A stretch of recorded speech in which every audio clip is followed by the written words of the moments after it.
우리 별빛소리 이 대금 동아리가 또 좋은 일을 참 많이 하신다고 들었습니다. 어디든 이 소리를 통해서 위로를 받고 싶은 분들 찾아가서 또 연주도 하시고요. 또 이렇게 예배 여러분들을 위해서 이렇게 서주셨습니다. 너무 감사합니다.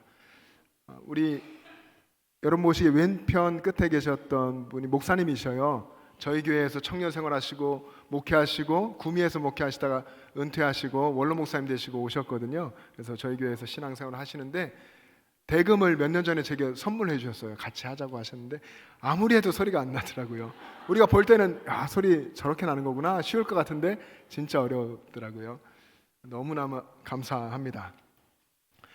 오늘 이성민 사님 못 오신다고 해서 특별한 분을 준비시켰습니다.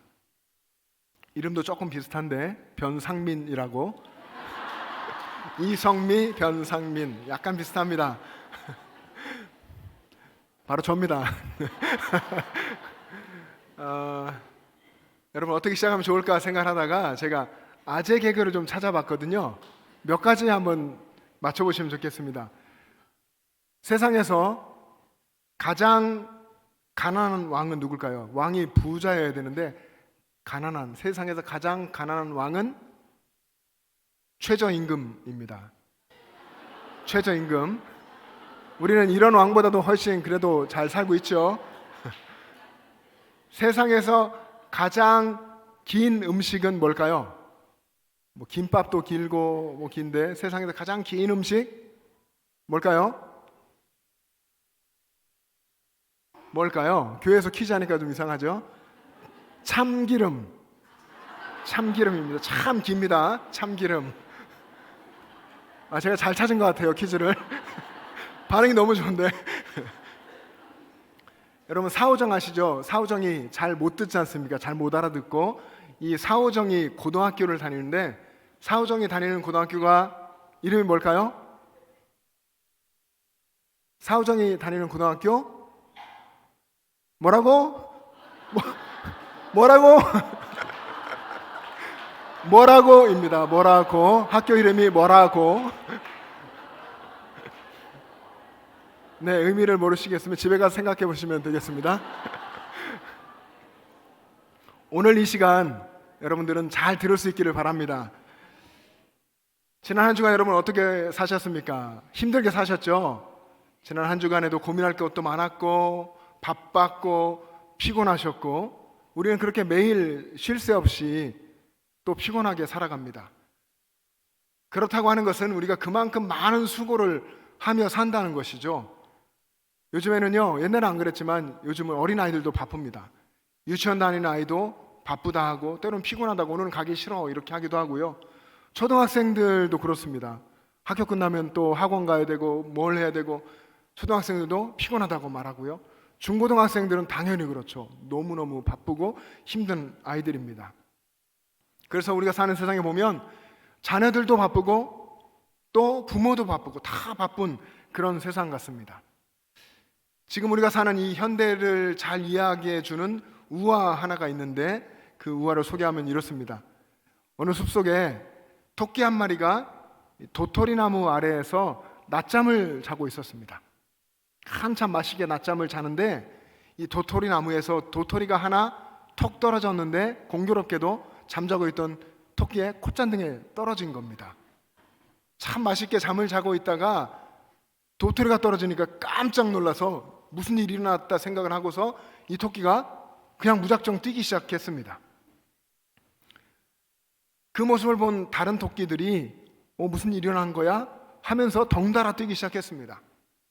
이 토끼 무리가 뛰는 거죠. 이 토끼 무리가 뛰어가는 것을 보는 다른 동물들이 무슨 일이 일어난 게 분명해 하면서 또 덩달아 뜁니다.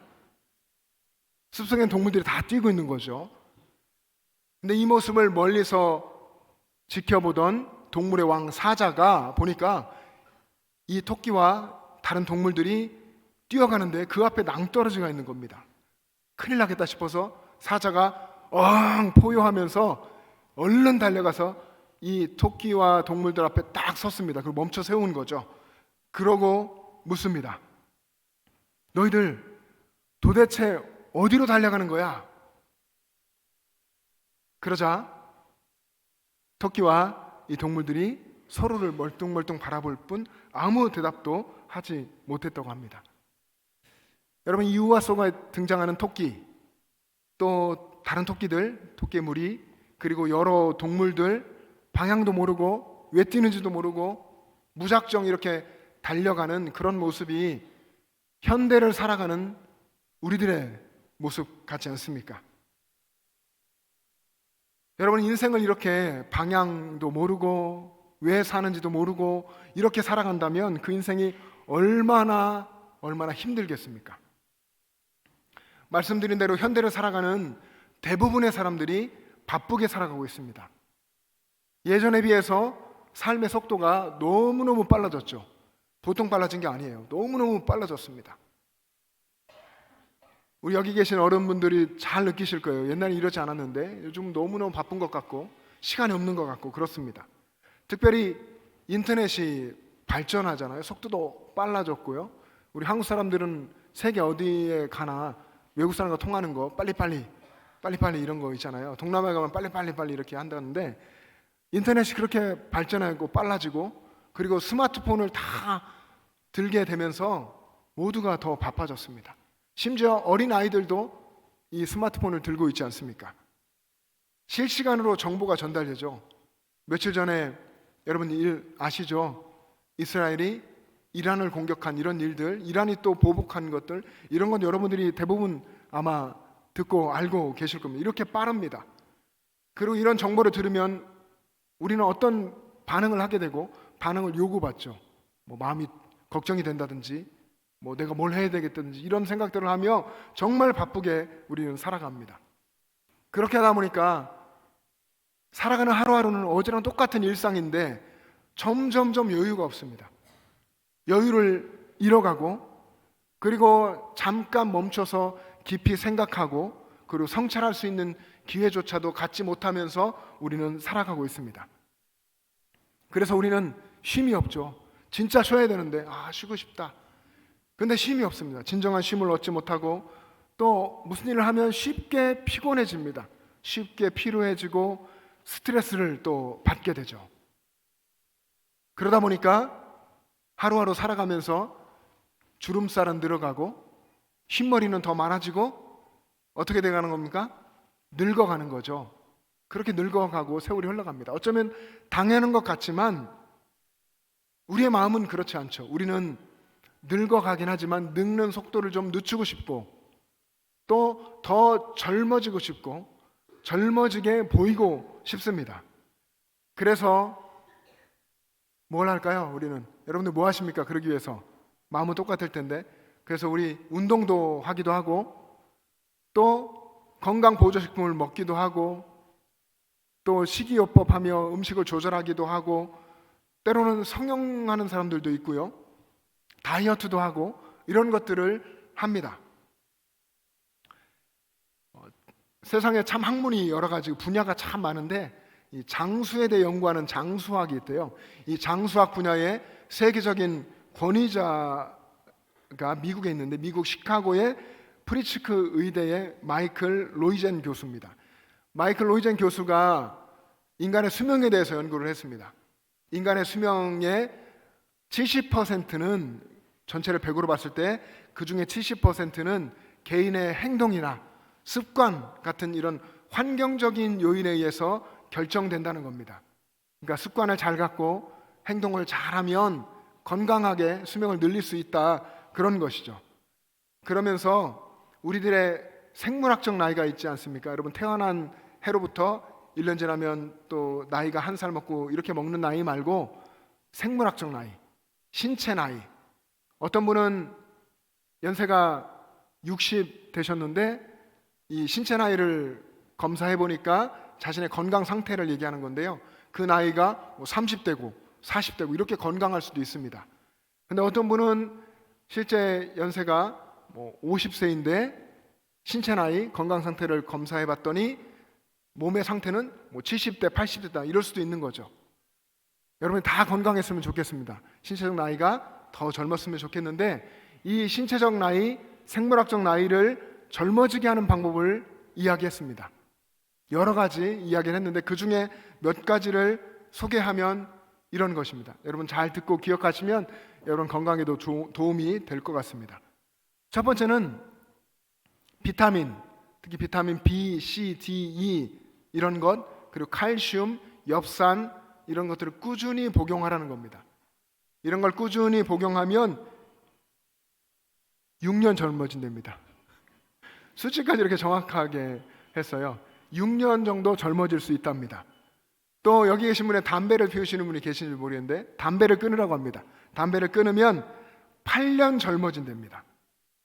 그리고 운동을 하라고 합니다. 운동을 하되 유산소 운동을 하고 근력 운동도 하고 지구력 운동을 하라는 겁니다. 그렇게 운동을 하면, 그리고 매일 하루에 20분 이상씩 걷기만 해도 5년 젊어진답니다. 저는 이 이야기를 알고 나서가 아니라 아내랑 이제 저희가 이제 건강하기 위해서 더 건강하게 목회하고 또 건강하게 여러분과 함께 신앙생활을 하기 위해서 얼마 전부터 산책하고 러닝을 하는 거에 관심을 갖고 아내랑 거금 들여 러닝화도 샀고요. 한번 며칠 전에 교회 앞, 여기 주차장 넓잖아요, 여러분. 이 차가 다 빠지고 밤이 되면 시원하고 넓거든요. 여러분들 교회 앞에 오셔서 요 교회 앞을 주차장 돌며 운동하셔도 좋습니다. 그렇게 몇 바퀴를 운동했더니 아프던 허리도 아프지 않고 잠도 잘 자고 건강해지는 것 같은 그런 느낌을 받았습니다. 그렇게 운동을 하루에 20분씩이라도 매일 하면 5년 젊어진답니다. 그리고 그 다음은 혈압을 관리하라는 겁니다. 혈압 관리하는 방법, 혈압약 드시고 여러 가지 있겠지만 특별히 화내는 것, 그리고 혈기 부리는 것, 신경질 내는 것, 그런 걸 멈추라는 겁니다. 그렇게 하면 얼마나 젊어질까요? 이 발표 연결하면 어마어마합니다. 25년 젊어진대요. 혈압 관리 잘하고 성질 내지 마시고 그러면 25년 젊어질 수 있답니다.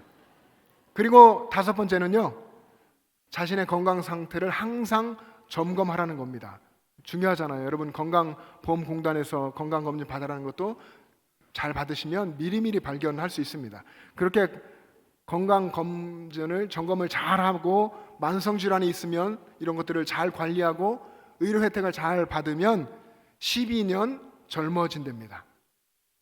그리고 마지막인데요, 스트레스를 줄이랍니다.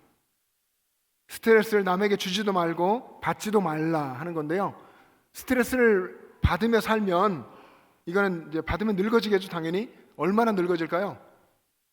수치가 제일 크더라고요. 스트레스를 받으며 살면 32년 늙어진답니다.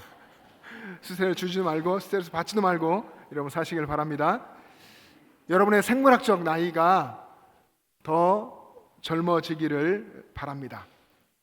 그런데 여러분, 우리가 사는 세상이 만만하지가 않습니다. 우리가 사는 세상 참 힘이 듭니다. 성경 속의 여러 인물 중에서 특별히 창세기에 나오는 야곱이라고 하는 분을 보면, 이 야곱이라고 하는 분은 어렸을 때에 형을 속였습니다. 형이 사냥을 좋아해서 사냥하고 들어오는 배고플 때에 미리 계획하고 팥죽을 준비하죠. 그래서 배고픈 형이 팥죽을 달라 할 때 이 팥죽 줄 테니까 뭘 달라고 합니까? 장자권을 달라. 그렇게 해서 장자권을 속이고 샀습니다. 그리고 나서 연로해진 아버지에게 장자가 받을 축복을 대신 받죠. 이 사실을 형이 알고서 형이 이 야곱을 죽이려고 했죠. 그래서 이 야곱은 도망을 하게 됩니다. 멀리 삼촌의 집으로 도망해서 거기서 20년 동안 삼촌 밑에서 종살이를 합니다.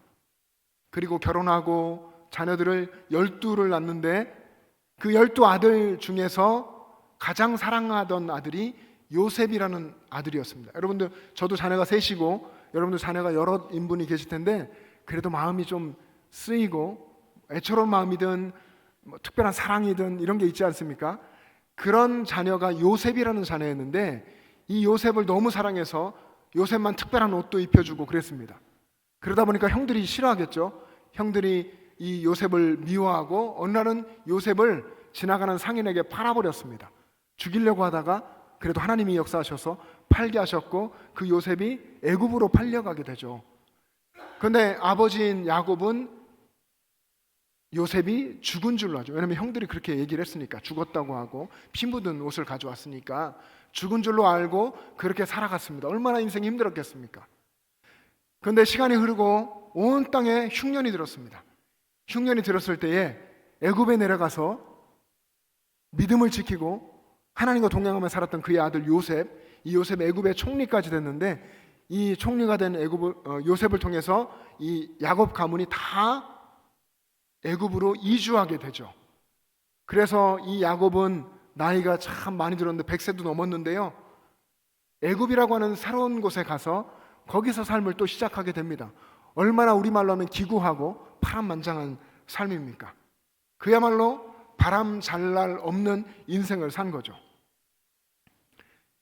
야곱이 애굽으로 이주하게 된 그 노년의 말기에 애굽의 왕 바로가 야곱을 불러서 묻습니다. 야곱아, 너의 나이가 몇이냐? 그렇게 왕이 물은 겁니다. 그 물음에 야곱이 이야기합니다. 창세기 47장에 보면 이렇게 이야기합니다. 나의 나그네 길의 세월이 130년이요 험악한 세월을 살았나이다. 130년을 살았는데 나그네처럼 살았고 그 인생은 험악했습니다. 이런 이야기를 하는 거죠. 나그네 인생 130년, 험악한 세월. 여러분, 어떻게 보면 세상을 살아가고 있는 우리 인간들, 인간 본연의 인생에 대한 요약 같습니다. 나그네 같은 그런 정처 없는 삶, 험악한 세월. 그것이 우리 인간, 우리 대부분의 사람들의 살아가는 인생의 모습입니다. 야곱이 자신의 인생을 돌아보면서 험악한 세월을 살아왔다고 그렇게 회고했는데, 여기서 예배하고 계시는 여러분들은 얼마나 힘든 인생을 살고 계십니까? 야곱이 살았던 그 수천 년 전에도, 그때의 사람들도, 그리고 수천 년이 지나 지금 여기에 사는 우리들도 여전히 힘겨운 인생을 살아가고 있습니다. 여러분, 히말라야 쪽에 가면 쉐르파가 있는데요, 쉐르파라고 여러분 들어보셨죠? 이 쉐르파가 사실은 민족을 이야기하는 건데요, 이 쉐르파라고 하는 민족은 지금으로부터 약 500년 전에, 정말 오래된 거죠, 500여 년 전에 티벳이라는 곳에서 이 히말라야의 고산지대로 이주해서 살게 됐습니다. 그렇게 살다 보니까 이 고산지대에 대한 적응이 됐죠. 그래서 이 쉐르파 민족이 어떤 일을 하냐면, 히말라야에 높은 봉우리가 많지 않습니까? 안나푸르나도 있고 에베레스트 봉도 있고, 이런 곳을 등정하려고 오는 등정팀이나 등산하려고 오는 그런 사람들을 안내해주고, 또 그들의 짐을 짊어지고 산에 올라가는 그런 일들을 합니다. 이런 민족을 쉐르파라고 하고, 이런 일을 하는 사람들을 통칭해서 또 쉐르파라고 우리는 부릅니다.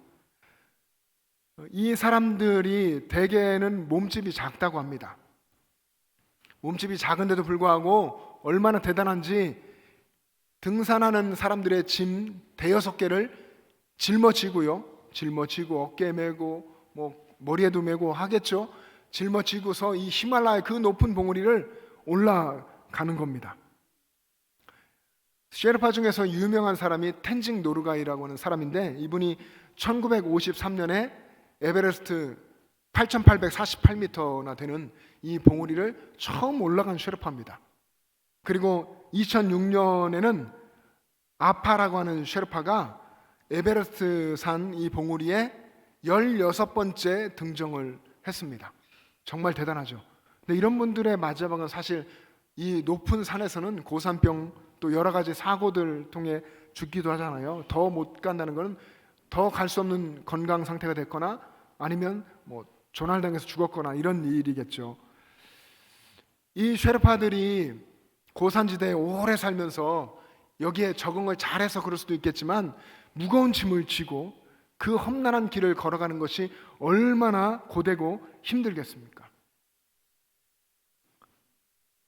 어쩌면 우리들은 이 쉐르파처럼 수많은 보이지 않는 짐을 짊어지고 인생을 살아가고 있는 것 같습니다. 그래서 정말 힘이 듭니다. 때때로 정말 하나님 왜 이렇게 힘이 듭니까? 이렇게 계속 해야 됩니까?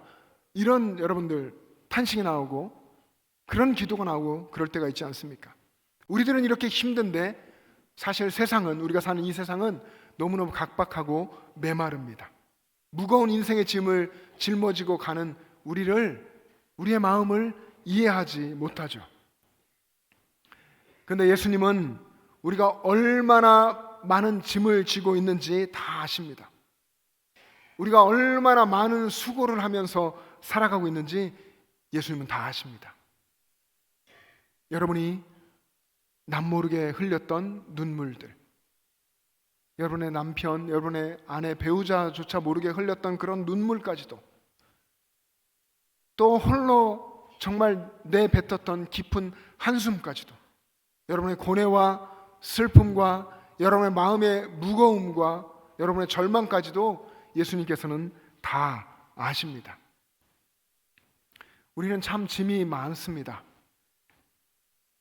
우리는 우리의 가정에서도 때로 짐을 느끼기도 하죠. 우리가 모시는 부모님, 때로는 우리 자녀를 양육하는 데 있어서 힘겨운 이런 짐들, 또 우리 곁에 같이 자라오고 살아가는 형제들, 때로 짐처럼 느껴질 때도 있습니다. 어떤 때는 직장에도 짐이 있는 것 같습니다. 직장의 상사들이 주는 업무와 스트레스, 이런 것들이 짐이 되고, 또 직장에 함께 있는 동료나 부하 직원들, 그들이 또 짐처럼 느껴질 때도 있습니다. 어떤 때는 우리 주변에 있는 이웃들조차도 짐처럼 느껴질 때도 있죠. 우리에게 여전히 있는 가난함, 또 내 몸의 질병, 이런 것들이 짐처럼 느껴질 때도 있습니다. 우리는 우리의 인생 어느 시기에나 또 어느 곳에 있든지 사실 보이지 않는 무거운 짐을 짊어지고 살아가고 있습니다. 그런데 예수님은 여러분들의 그런 어려움들을, 그 힘든 마음을 다 아십니다. 그리고 우리를 부르십니다. 수고하고 무거운 짐진 자들아, 다 내게로 오라. 내가 너희를 쉬게 하리라. 무거운 짐을 지고 있지만 예수님께로 가면 됩니다. 그러면 예수님께서 우리에게 쉼을 주십니다. 우리 교회의 초기 시대 때에 유명한 신학자고 철학자였던 어거스틴이라는 분이 계십니다. 이분이 신학에도 그리고 철학에도 많은 영향을 미쳤는데, 이분이 이런 이야기를 했습니다. 인간은 하나님을 향하여 살도록 창조되었다. 이 라틴어로 아드테라는 건데요, 하나님을 향해서 살도록 창조되었다. 그래서 우리 인간은 하나님을 향해 있을 때에만 평안을 얻을 수 있고, 하나님을 향하여 살지 않으면 결코 평안을 누릴 수 없다라고 이야기했습니다. 사람이 그토록 원하는 젊음을 조금 누린 것 같고 얻은 것 같고, 또 세상에 수많은 재물을 갖고 부유함을 누린다고 해도 사람 마음에 있는 사라지지 않는 갈증이 있습니다. 영원한 갈증이죠. 오직 하나님, 우리의 창조주, 우리의 주인 되시는 하나님으로만 채워질 수 있는 우리 안에는 그런 영원한 갈증이 있습니다. 예수님 우리 안에 있는 이런 갈증도 다 아십니다. 세상의 것으로 채워도 결코 채워지지 않는 그런 갈증을 다 아십니다. 우리의 모든 것을 다 꿰뚫어 아시는 예수님이 우리를 부르십니다. 수고하고 무거운 짐진 자들아, 다 내게로 오라.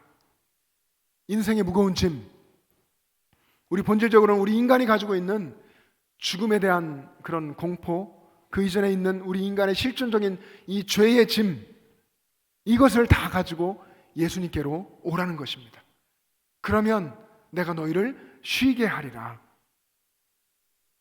여러분, 예수님은 이 말씀을 이렇게 이어가십니다. 우리 29절과 30절 말씀을 화면 보면서 같이 읽겠습니다. 시작. 나는 마음이 온유하고 겸손하니 나의 멍에를 메고 내게 배우라. 그리하면 너희 마음이 쉼을 얻으리니 이는 내 멍에는 쉽고 내 짐은 가벼움이라 하시니라. 아멘. 내게로 와라. 내가 너희를 쉬게 하겠다 하시면서 나의 멍에를 메고 내게 배우라. 그러면 내 마음이 쉼을 얻을 것이다. 먼저 나의 멍에, 예수님의 멍에를 메라고 하십니다. 여러분 좀 이상하지 않습니까? 인생의 짐이 이렇게 많은데, 예수님, 저는 이렇게 많은 짐들을 지고 있는데 예수님이 주시는 그 멍에까지 매면 더 힘들지 않을까요? 근데 예수님은 그러면 너희가 쉼을 얻는다고 말씀하십니다. 여러분, 예수님 시대에 이 멍에라고 하는 것은 헬라어로 쥐고스, 그 당시 헬라어로 썼는데요, 쥐고스라는 겁니다. 이 멍에는, 우리 한국에는 멍에를 소 한 마리가 쓰게 되죠. 그 소에게 씌우게 되는데, 이 중동 지방의 멍에는 소 두 마리가 함께 쓰는 겁니다. 그래서 두 마리가 함께 지고 가는 것. 예수님의 멍에를 우리가 쓴다고 하는 것은, 진다 하는 것은 예수님이 나와 함께 계시고 내 멍에를 대신 져주신다 하는 겁니다. 그래서 나와 함께 멍에를 매라. 내 멍에는 쉽다. 내가 너의 멍에를 다 매줄게. 이렇게 말씀하시는 겁니다. 우리가 예수님께로 가서 예수님의 멍에를 매기만 하면 우리는 예수님과 함께 가는 거죠. 인생의 길을 같이 걸어가게 되는 겁니다. 그렇기 때문에 예수님의 멍에를 맨다는 것은 예수님과 동행한다는 것, 그리고 예수님께서 이제는 우리의 인생을 이끌어 가신다, 그런 의미입니다. 여러분, 우리 한국 교회에 백수십 년 전에 복음이 들어왔는데, 이 복음이 들어왔을 때 이런 이야기가 있었습니다. 한 선교사님이 차를 타고 길을 가고 있었습니다. 차를 몰고 가는데 저쪽에 할머니 한 분이 머리에 무거운 짐보따리를 이고 걸어가고 계시는 겁니다. 여러분 같으면 어떻게 하겠습니까? 여러분 같으시면 어떻게 하겠어요? 아유, 힘드시겠네 하고 지나가시겠습니까? 요즘 시대는 사실은 그냥 지나가고 이런 정들이 사라졌고 또 위험하다 생각하고 이럴 수 있는데, 오래전이니까요, 이 선교사님이 그 무거운 짐보따리를 머리에 이고 가시는 이 할머니 곁에 차를 세우고 할머니를 태웠습니다. 할머니 타시라고 하고 이 할머니가 거절하다가 타셨어요. 그리고 이제 차를 운전해서 가는데 한참 가다가 보니까 이 할머니가 여전히 머리에 짐을 그대로 이고 앉아 계시는 겁니다. 그래서 선교사님이 할머니, 그 짐 내려놓고 편하게 앉으세요, 그렇게 말했더니 그 할머니가 뭐라고 했을까요? 아이고, 이 목의 양반, 차를 얻어 타고 가는 것도 미안한데 짐까지 내려놓으면 어떡하나 그렇게 이야기했다고 합니다. 그러면서 계속 이제 이고 갔다고 하는데, 여러분, 사실은 얼마나 어리석은 이야기입니까? 할머니의 심정은 우리가 충분히 이해를 하는데 사실은 좀 어리석은 거죠. 우리는 힘겨운 인생을 살다가 예수님 만났습니다. 예수님 만났다고 하는 것은 예수님이 우리 죄의 짐을 다 내려놓게 해결해 주시고 우리와 함께 계시면서 우리의 인생을 이끌어 주시고 우리와 함께 이 멍에 예수님 져주시고 같이 가신다고 하는 겁니다. 이 무거운 짐을, 인생의 짐을 다 내려놓게 된 거죠, 예수님 안에서. 그런데 그 무거운 짐을 다시 우리가 짊어진다고 한다면 얼마나 어리석은 일입니까? 우리가 예수님께로 갈 때에 우리가 해야 할 어떤 일이 없습니다. 우리가 뭔가를 해야 예수님이 만족해 하시고 흡족하시는 것이 아니고요, 우리는 예수님 곁에만 있으면 됩니다. 예수님 생각하고 예수님께 나와 예배하고 그렇게 예수님 마음에 품고 살아가면 됩니다. 뭘 해야 되는 것이 아닙니다. 우리 사랑하는 영천제일 가족 여러분, 오늘 이렇게 이 예배 자리에 초청받아 오신 여러분들, 우리 연약한 인간, 늘 무거운 짐을 지고 살아가는 우리 인간이 이 땅에서 누릴 수 있는 가장 큰 복은 우리의 주인 되시고 우리를 구원하신 우리 주 예수님과 함께 살아가는 겁니다. 이 세상에서 우리 주님과 예수님과 함께 산다는 것이 얼마나 놀라운 복입니까?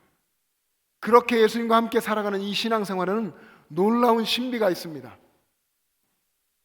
분명히 멍에를 진 것 같고 짐을 진 것 같이 여전히 인생이 힘겹고 어려운 것 같은데, 그런데 결코 그것이 무겁게 느껴지지 않고 그것이 가볍다고 하는 그런 놀라운 신비입니다. 왜냐하면 이제 우리를 구원해 주시고 우리를 책임져 주실 예수님이 우리와 함께 계시면서 우리 대신 멍에를 져주시고 우리 대신 짐을 다 져주시고 우리 대신 일을 해주시기 때문에 우리는 주님이 주시는 기쁨과 자유와 평안함을 누리게 되기 때문입니다. 사랑하는 여러분들, 오늘부터 예수님 안에서 신앙생활이 더 뜨거워지고 또 진정한 신앙의 걸음을 걸어갈 수 있게 되기를 주님의 이름으로 축복합니다. 우리 함께 기도하겠습니다. 여러분, 눈을 감으시고 마음을 우리 하나님께 드리며 우리 주님께 나를 다 아시고 내가 그동안 정말 흘렸던 눈물과 고통과 아픔들, 남에게 말하기 싫은 그런 깊은 것까지도 다 아시는 예수님께서 우리와 함께 계십니다. 그 예수님께 마음을 모으며 기도하겠습니다. 예수님, 내 인생을 받아주시옵소서. 나같이 어리석고 세상에서 허덕이고 있는 이런 죄인은 사랑하시는 주님 앞에 나아가기 원합니다. 그런 마음을 가지고 기도하겠습니다. 사랑의 주님, 크신 은혜를 감사합니다. 우리의 인생을 다 아시고 우리가 얼마나 인생에서 힘겨워하고 지치고 낭망하여 있는지를 다 아시고 우리에게 오셔서 우리의 모든 짐을 대신 져주시고 우리를 위로하여 주시고 우리의 마음의 눈을 밝혀서 하나님 나라를 보게 하시고 신앙의 놀라운 것들을 맛보게 하시는 우리 주님의 은혜를 감사합니다. 우리도 인생은 힘겼지만 주님과 동행하는 것이 얼마나 기쁘고 평안한 것인지를 맛보고 누리기를 원합니다. 우리 가운데 오셔서 역사하여 주시옵소서. 우리의 모든 인생을, 우리의 모든 무거운 짐 우리 주님께 맡기고 드리며 걸어가신 예수님의 이름으로 기도합니다. 아멘.